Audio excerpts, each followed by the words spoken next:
So I got a Corvette. You're looking at it. But I want to show you something really neat here. So I have A-molds on my car. There's a car over here that's got aftermarket A-molds. A lot of people don't know the difference. They don't know how to spot the difference between a factory A-mold and an aftermarket A-mold.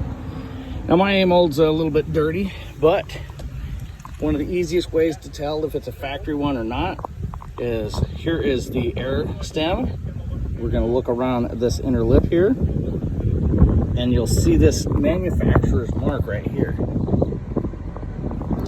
Kind of looks like a J, an M, and an L, or a J, or whatever. You know, it's a stylized proof mark, basically. So anyway, it's cast in. It's actually raised. Okay, it's not stamped in.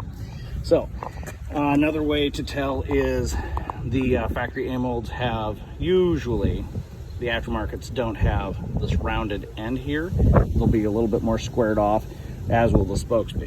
So there's a couple of different styles, but here's one style over here.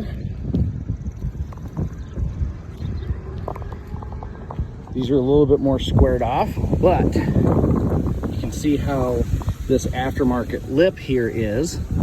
It doesn't have the harsh lip that mine does. Now, let's look over here. You see the valve stem?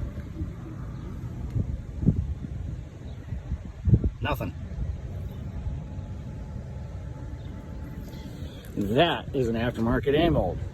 Looks cool though, but when you're talking about weight and everything, these are actually not as durable as the A-molds. Anyway guys, that's how you identify factory A-molds versus aftermarket.